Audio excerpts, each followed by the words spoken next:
자, 여러분들, 이번 시간에는 우리 원가 회계에 대해서 좀 말씀드릴게요. 원가 회계는 한 5문제 나와요. 5문제 정도 출제되고요. 그 다음에 이론 문제 5문제고, 제조 원가를 이해하는데 굉장히 중요한 있죠. 파트다. 이렇게 보시면 돼요.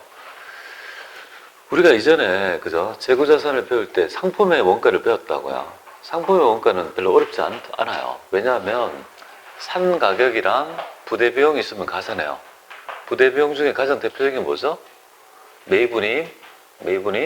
제가 이렇게 얘기했는데도 시험에 있잖아요. 우리 연습도 해보고 지금 이렇게 얘기하는데도 실제 시험에 보면은 운반비, 매입할 때 운반비를 지출하였다면 운반비 쓰는 사람이 아직도 있다고요. 그거는 뭐냐면 주의력이 부족한 거예요. 정말 중요하다 하면 색깔에다가 자꾸 생각을 해야 되는데, 그죠? 중요하다는데 적어놓고 아무런, 그죠? 문제식이 없단 말이에요. 그러면 뭐 어떤 진전이 없죠. 네, 그래서 부대 비용을 가산하고 혹시 매입할 때 할인 같은 거 있으면요. 할인 같은 거 빼요. 원가에서 매입액이 차감하죠. 그죠? 그래서 어제 배웠던 것 중에 보면 매입 할인이나 뭐 매입 환출 및 애로니 이런 것들은요. 매입액에서 뺀다 이 말이에요.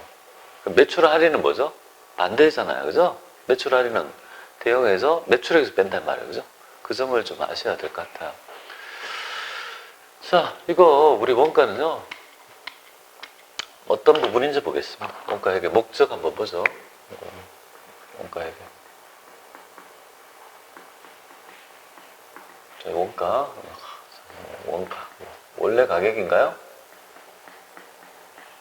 원가 이렇게 쓰죠. 그래서 원래 가격인가요? 원가라는 건 희생이라고 생각하면 되겠습니다. 희생. 내가 수익을 내게 한 희생을 원가라고 이렇게 정의합니다. 근데 원가는요, 상기업에 대한 원가 파트는요, 모형이 단순하기 때문에 별도로 과목이 없어요. 이 과목이 별도로 있다는 말은 약간 모형이 있기 때문에 그래요. 상기업에 대한 얘기가 아니고요. 여기는 제조기업이에요, 제조기업. 제조기업에 대한 얘기예요. 제조기업. 그러니까 상기업은 아니다. 상기업 아니에요. 원가 회계는 상기업에 관한 회계 파트가 아니고 제조기업, 제품을 만드는 회사에서 필요한 원가 모형이다 이렇게 보시면 돼요. 그래서 원가 얘기를 얘기하는데 상기업 어쩌고저쩌고 하면요. 전혀 틀린 얘기다 이렇게 보시면 돼요. 그럼 그죠? 제조기업에 누구를 위한 거예요? 원칙적으로? 경영자를 위한 거예요. 그래서 이제 경영자의 회계라고 불리는 원가 회계. 그래서 경영자를 위한 거예요. 경영자가 합리적 의사결정하기 위해서 필요한 정보를 주는 과목이 바로 이 원가다 이렇게 보시면 돼요. 그러면 경영자가 아니고 채권자, 투자자 이렇게 하면요. 채권자를 위한 거고 혹은 투자자를 위한 거다. 이런 말이 있으면요. 이거는 잘못된 건 아시겠죠? 아니다 이런 말. 이거 외부 보고 목적이잖아요. 채권자, 투자자를 위한 거는 재무회계. 경영자를 위한 회계는요. 원가회계. 이걸 아셔야 되겠고, 그 다음에 얘는 경영자의 의사결정을 위한 거니까 대부분 내부 보고예요. 내부 보고. 경영자를 위한 보고니까 내부적으로 보고하기 위해서 필요한 항목 파트단 말이에요. 그러니까 만약에 외부 보고 목적이다. 외부 보고 목적이다. 이렇게 말했으면 이런 말은 틀렸다. 이렇게 보시면 됩니다. 자, 제가 틀린 거가 오답이 되고 시험에 나온다. 그죠? 다시 정리하면요. 원가회계는 제조기업의 경영자의 의사결정에 유용한 정보 제공이 목적인 파트다. 이렇게 보시면 됩니다. 원가가 뭐라고 했습니까? 희생. 제품을 팔면 수익이 나오잖아요. 수익에 대한 희생을 짓게 하는 모형을 배운다. 이렇게 보시면 돼요. 제품은 만드는 과정이 있잖아요. 그렇잖아요. 재료를 투입하고 만들고 그 다음에 만드는 제품을 팔고 돈을 회수하는 과정을 거치는데 그러니까 짓게 하는 시스템이 필요한 거예요. 그러니까 모형이 필요한 거예요. 그래서 그 파트를 별도로 우리가 배운다. 이렇게 보시면 돼요. 그리고 이거를 산수라고 생각하는 분이 있어요. 물론 우리가 계산을 한다는 말은 희생을 측정한다는 건 연산의 요소가 들어가죠. 당연히 산수가 들어가죠. 근데 그죠? 산수 수학이다 이렇게 생각하면 안 돼요.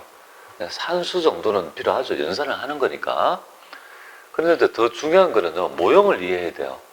얘가 왜 필요했으며 어떻게 해야지 합리적으로 원가를 측정할까?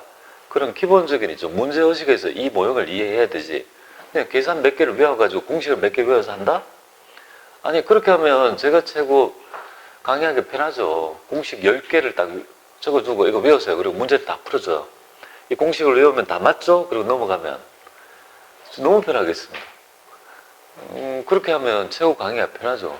근데 공식이라는 거는 뭐냐면 하나의 가설에 의한 그저 증명된 하나의 원리가 거기 안에 포함되어 있는 거잖아요. 그거 왜 그렇게 됐는지 이해를 하면 그걸 안 해도 된대요. 아니 외워야 되는 부분도 있어요. 하지만 덜 외워도 된다고요. 조금 생각하면 그냥 그 개념이 안 해도 돼요. 제가 여기서 강의를 끝날 때까지 외우라는 거 하나도 없어요. 그런데 다른 데 보면 대부분 다 공식을 막 적어주거든요. 그건 아니거든요. 이 공식을 안 외우려면 이해를 해야 돼요. 그래서 이 파트는 부수적인 얘기를 좀 더 해요. 왜 이 모형이 나타나고 이런 거 있잖아요. 그런 것들 많이 좀 설명해 드릴 이유가 그렇게 주변 얘기가 잘 되어 있는 교과서가 별로 없어요. 그래서 그런 얘기를 좀 드리려고 해요. 네, 그래. 또 개인적으로는 제가 이 원가를 전공을 했어요. 관리 회계를 전공했는데 학위를 받은 지 한 20년 넘었나? 하여튼 굉장히 오래됐는데 그래서 그러다 보니까 이런 원가 쪽에 근무를 하게 되잖아요. 회사에서 원가 파트에서 회사에 취업해서 근무를 했으니까 기업에서 원가를 어떻게 집계하고 적용하는지 많이 해봤을 거 아니에요. 이걸 잘해야지 그죠? 성진해요. 성진 아시겠죠? 회사에 기획을 할 수 있다고요. 자, 한번 보죠. 자, 그 얘기고요. 그러면 이제 여러분이 알아야 될 점은 경자의 의사결정에 유용한 정보 제공이 목적이잖아요. 그러면 경자는 도대체 어떤 의사결정을 하는지 알아야 돼요. 어떤 게 의사결정을 하는지 알아야지 그거에 도움이 되는 거구나. 그걸 이해하는 거잖아요. 그죠? 그래서 경자는 어떤 의사결정에 하느냐면 요거야. 경자는 계획과 통제 연속이다. 이렇게 정의합니다. 계획과 통제 연속. 계획하고 통제 연속이다. 이렇게 정의합니다. 자, 계획은 뭐냐면 기업이 영리를 추구하기 위해서 어떤 계획을 합리적 계획을 어떻게 세울 거냐 이거죠. 계획을 해야 될 거 아니에요. 그래서 계획하는 모형이 나와요. 여러분의 파트는 아닌데 의사결정 모형이 있어요. 관리회계 파트에서 이거를 어떻게 의사결정해야지 잘 계획을 세울까 그 파트를 공부하는 게 있다고요. 여러분의 부분은 아니에요. 근데 계획은 구체적으로 예산이라는 걸로 구체화됩니다.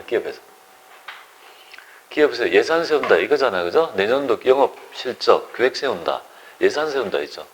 예산은 뭐 그죠? 내 멋대로 세우는 거 아니잖아요. 과학적인 방법에 의해서 예산을 세워야 될 거 아니겠습니까? 세웠다 가정할게요. 세워가지고 이제 실행하죠. 여기 바로 경영관리 기법이 하나 나타나요. 여기 계획을 하죠. 플랜. 그 다음에 실행을 하죠. 실행을 하잖아. 실행. 전사적으로 다 실행을 해요. 통제가 C예요.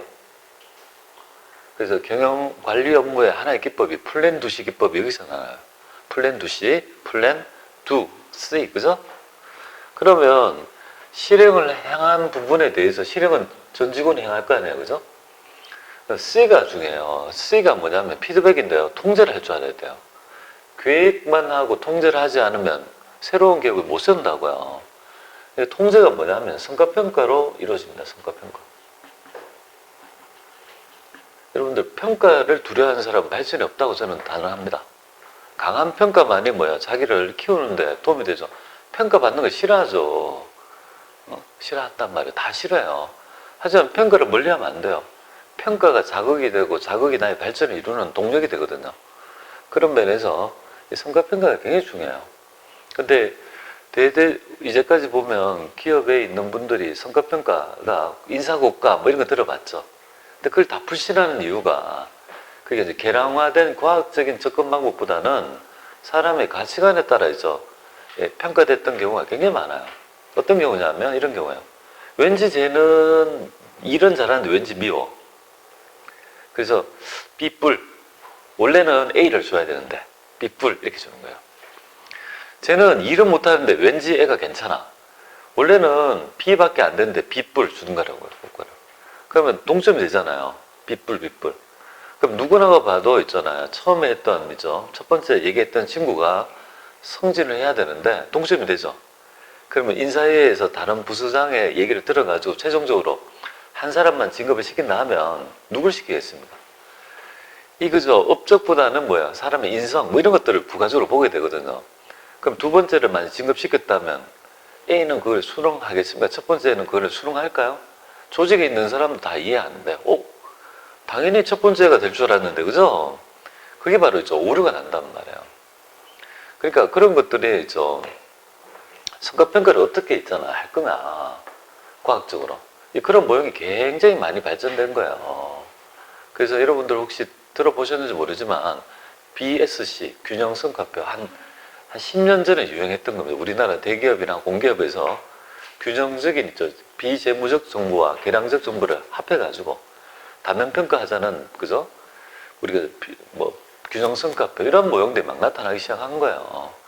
근데 그런 것들을 가면 이제 평가를 받는 거예요. 그래서 평가를 하면 평가에서 사람을 뭐를 하고 그러니까 페널티를 주려고 벌 주려고 평가하는 겁니까? 아니에요. 그게 본연적인 목적이 아니라고요. 평가를 통해서 우리가 부족한 점을 알아야 될 거 아니에요. 그리고 개선을 할 거 아닙니까? 그래서 이제 평가한 부분을 새로운 예산에다가 개선을 반영을 해주는 거예요. 반영. 이 과정을 끊임없이 거친단 말이에요. 그렇게 해서 발전적인 모형을 나타내는 거죠. 그런데 계획하고 통제하는 이 가장 중요한 경제 의사결정 중에 가장 필요한 정보가 있다고요. 그 필요한 정보가 뭐냐면 제조기업의 영업의 원천은 뭘까요? 제조기업의 영업의 원천은요. 당연히 제품이라고요. 제품을 가지고 영리를 추구하는 거잖아요. 그럼 제품을 만들어서 파는데 여기에 원가를 모르면 계획할 수도 있고 계획할 수도 없고 통제할 수도 없는 거예요. 그래서 제품의 원가, 희생을 계산하는 방법을 알아야지 뭡니까? 계획할 수도 있고 통제할 수도 있는 거예요. 그죠? 그래서 우리는 합리적으로 먼저 뭘 배우냐면 제품 원가를 희생을 측정하는 모형을 배우는 거예요. 요 파트를 보통 원가 해결하고 해요. 원가 해결. 원가 해결을 하고요. 합리적 의사결정 있죠. 요거. 경제 합리적 의사결정을 다루는 학문. 요거를 기반으로 해서 다루는 학문을 관리회계라고 해요. 이 관리회계를 할 줄 알아야지, 그죠? 회사에서 기획을 한다든지, 정부의 여러 가지 회사의 안이랄지, 발전안, 이런 걸, 그죠? 우리가 기획할 수 있습니다. 근데 사람들은 요건 하고 싶어 하죠. 근데 얘는 안 할래요. 왜냐하면 복잡하거든요. 복잡한 것보다 계산을 해야 되거든요. 얘를 하려면 얘가 필요하다고요. 그러니까 어떤 사람은 요거 하고 싶어요 라고 저한테 얘기하면요. 얘부터 하고 그래요. 얘도 안 되는데 뭐 얘를 해. 그죠? 네, 그렇게 관리하게. 그래서 이거 보통 우리가 두 개 합해가지고요. 우리 교과서에 보면 원가 관리회계라고 이렇게 서점에 가보시면 이렇게 딱 돼 있어요. 그 원가 관리회계 책을 반을 나누면 의사결정 요거. 계획 통제 모형이고 반은 원가 모형이 되면. 이렇게 돼요. 그러면 요거 배우면 좋잖아요. 되게 재밌거든요. 제가 요걸 전공했다고 했는데 여기 재밌는데 우리는 아쉽게도 아쉬운 건지 좋은 건지는 모르지만 우리 시험은요. 그죠? 요거밖에 요게 범위다 이 말이에요. 그래서 제품의 원가 계산 모형만이 뭐야? 예, 우리 시험 범위에 해당이 된다 이렇게 보시면 돼요. 그리고 제품의 원가 모형 중에서도 60%밖에 안 배워요. 원가 모형의 파트, 그죠? 챕터가 있으면, 우리 모형이 있으면, 세무 이것까지는 한 60% 정도 배운다고 보면 돼요. 아주, 그죠? 반 조금 더 배운다? 별로 어렵지 않아요. 몇 개만 하면 되는 부분이에요. 자, 그러면 이런 얘기는 왜 하느냐고, 이런 얘기는 나와요. 지금 제가 얘기하는 얘기는요, 시험에 다 나와요. 자, 그래서, 이거, 경제 의사결정을 하기 위해서 원가 계산이 필요한 거구나. 이 모형을 우리가 배운다는 거구나. 그렇게 익히면 됩니다. 자, 여기 한번 가볼게요. 원가 계산의 정의 한번 볼게요. 정의, 요거 하나만 알 거야.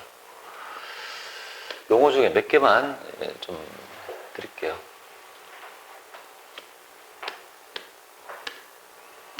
자, 원가 계산의 정의. 원가가 뭘까요? 하면 사람들이 어쩌고저쩌고 뭐 하는데 필요 없고요. 이 한마디만 알면 되겠습니다. 희생. 그죠? 원가라는 건 희생이다. 제가 정의하는 건 그래요. 희생을 화폐 단위로 나타내는 것을 원가라고 한다. 원래 가격, 그죠? 원가. 제품의 원가. 그러면요. 제품 만드는데 들어간 희생을 측정하는 화폐로 측정한 가치가 뭐야? 바로 원가라고 정의할 수 있는 거 아니에요, 그죠? 그럼 이 용어를 좀 여러분하고 좀 알면 좋겠어요. 제가 용어를 쓸 때 보면 이런 용어를 막 쓰거든요. 그러니까 용어가 뭔지는 얘기를 드리고 제가 용어를 구사할게요. 그러면 이 용어가 그런 거구나. 네, 그렇게 될 거예요. 자, 원가 대상이 뭘까요? 원가 대상. 내가 희생을 짓게 하려고 하는 목적물, 그죠? 그런 것들을 의미하죠. 만약에 제 큰애가 지금 군대 가 있는데요. 군대에서 지금 지금 훈련소에서 막 부르고 있는 게 놀고 있던데, 그냥 쉬고 있던데, 그런 카페, 요새는 좋아서 카페 같은 거 있잖아요. 이런 것도 개설이 되고, 그래서 제가 참, 그 훈련소 이렇게 가는 거 보고 느낌이 어땠냐면, 보통 가면은 다른 애들은 여자친구도 막 와서 막 그죠? 군대 보내주고 막 이렇게 하잖아요. 응? 저는 내심 그게 두려운 게 아니라 부러웠거든요. 저도 못 해봤으니까. 그래, 우리 애는 좀 해봤으면 좋겠다. 그래서 또 이렇게 군대 갈 때 보면 이렇게 여자친구 와서 좀 보내주고 하면 애틋하지만, 그리고 그렇게 기다려주는 친구를 뭐라고 합니까? 곰신이라고 하나요? 곰신? 왜 그렇게 부르는지 모르지만, 그래서 곰신 카페에 들어가고 이렇게 있는 거 있잖아요. 그런 것들을 한번 해주기를 바랬는데, 역시나 다를까? 아니나 다를까? 똑같이 뭡니까? 자기 친구를 했는데 여전히 여친이 없더라고요. 응? 그렇게 해서 지금 가서 전화하고, 요새는 좋은 게 뭐냐면 가서 전화가 오잖아요. 토요일 날 훈련소에 전화가 와요. 되게 좋은 것 같아요. 근데 요새 보면 걔가 이제까지 군대까지 보냈잖아요. 오늘도 아침에 걔 방에 딱 들어가서 앉아가지고 곰곰이 봤어요. 이렇게 둘러보자. 걔 방에 앉아서 곰곰이 걔 있잖아요. 주변을 보면서 이런 생각이 들었어요. 이놈을 키울 때까지 이제까지 내가 이놈한테 돈을 얼마나 들어갔지? 그런 생각을 했다고요. 그러면 자, 여기에서 내가 구하려고 하는 이제 원가 대상이 나온 거예요. 우리 큰애가 뭐예요? 큰애의 보유고가 키우는데 원가 얼마가 들어갔지? 이런 의사결정할 때 우리 큰애가 바로 뭐가 됩니까? 원가 대상이 되는 거예요. 그럼 우리 제조기업에서 만드는 제품이 3개가 있다고 가정할까요? A, B, C. 그럼 A 만드는데 얼마, B 만드는데 얼마, C 만드는데 얼마가 드는 게 궁금하다면 A, B, C가 뭐예요? 원가 대상이 된다. 아시겠죠? 원가 대상. 자, 원가 대상을 정해요. 그리고 이제 원가 집합이라는 게 뭐냐 이거죠. 희생을 집합한다? 이 말이 뭐냐? 자, 이거는 용어적이니까 좀 아시면 좋을 것 같아요. 우리 큰애한테 있죠. 우리 둘째도 있거든요. 둘째는 고딩인데, 큰애한테 들어간 돈이 있을 거 아니에요. 그죠? 돈이 들어간 거는 이제 챙긴다고, 영수증을 챙긴다고요. 큰애가 등록금 내어줘. 이렇게 하면요. 저한테 영수증을 주잖아요. 그러면 영수증을 가져가지고, 영수증을 납부를 하고, 저희 집에 보면 이렇게 주머니가 2개 있는데, 영수증을 어디에 집어넣냐면, 큰애 거는 큰애 거에 딱 집어넣는 거예요. 주머니가 2개 있다 그래. 큰 주머니가 있는데, 영수증을 꼽는다고요, 제가. 그 둘째 운동하라 할지 운동복 산다고 하고 돈 달라 하면 영수증 받아오면 영수증을요. 둘째 있잖아요. 영수증 칸에 꼽아야 된다고요. 이런 것들은 뭐라고 하냐면 이 지출은 누구 때문에 발생했는지 알아요, 몰라요? 당연히 알잖아요. 만약에 대학교 등록금이라면 대학생이 큰애니까 큰애가 쓴 것이고, 고등학교 등록금이 나갔다면요. 고등이 둘째니까 이거는 둘째한테 나간 거잖아요. 그죠? 그렇게 직접 아는 건 너무 있잖아. 희생을 직접 측정할 수 있는 거 아니야? 얘는 네 거야. 옷 이유잖아. 네 거야. 알 수 있잖아요. 그런데 이제 같이 쓰는 거 있잖아요. 같이 쓰는 거. 형이랑 동생이랑 같이 쓰는 거 있잖아요. 만약에 여러분의 예를 들어가지고 화장실 얘기를 해야지 기억에 잘 남으니까 제가 화장실 얘기를 매일 해요. 그래, 들어볼게요. 지금 이쪽 원가를 어떻게 하는지 감을 잡고 들어가기 위해서 이 얘기를 하는 거예요. 처음이니까 이런 말씀을 드린 거예요. 자, 여기 보면은 우리 첫째가 있고요.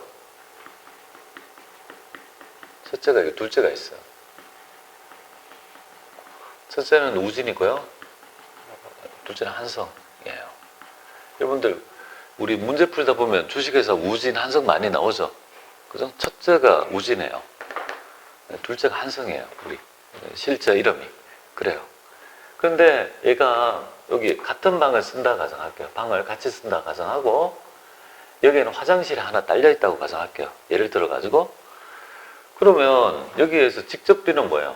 직접비는 이렇게 대학교 등록금이 만약에 500만 원이다. 500만 원 딱 영수증에 붙이고 얘는 만약에 체육복 샀다 10만 원 그죠? 들었다면 요 영수증 받아 요 칸에다가 영수증을 딱 꼽아 넣는다고요. 이렇게 딱 계산을 하는 이유가 뭐냐면 그죠? 꼽아요. 그런데 문제는 휴지를 구입했어요. 휴지를 만약에 10만 원치 구입했다 가정할게요. 휴지는 같이 쓴단 말이에요. 그죠? 근데 이 휴지는 분명히 2명을 키우기 위한 원가잖아요. 그러면 얘가 10만 원 중에 사용한 양도 있고 얘도 사용한 양이 있을 거 아니에요. 그럼 어떻게 배분해야 되냐 이거죠. 같이 쓰는 거. 뭔가 이렇게 배분을 해야 되잖아요. 영수증을 중간에 붙일 수는 없잖아요.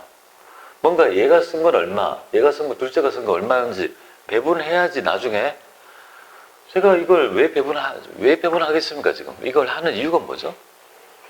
네가 키울 때 들어가는 원가를 알아야지 뭐야. 나중에 청구를 할 거 아니에요. 받으려고 나중에. 지금 다 계산해 놨어요 제가. 아니 우리 키우는데 보육원가를 제가 왜 계산하냐면 나중에 받으려고 계산하는 거예요. 얘가 크면 나중에 뭐예요? 용돈을 달라 비굴하게 말라고 그래요. 청구서를 주면 되지. 원가 계산이 돼야 되는데도 니한테 얼마를 줬는지 객관적인 있죠. 과학적인 통계에서 들이밀어야 줄 거 아니겠습니까? 그러니까 내가 보육원가를 곰곰이 생각해 본다고요. 자 그러면 여기 보세요. 같이 쓰는 거는 지금 이 영수증을 어디에 붙일지 모르지 않습니까? 그럼 일단은 직접비가 이걸 직접비라고 하는데 이건 간접비라고 하는데 그런 것들은 같이 쓰는 걸 모아야 돼. 맞잖아요. 모아서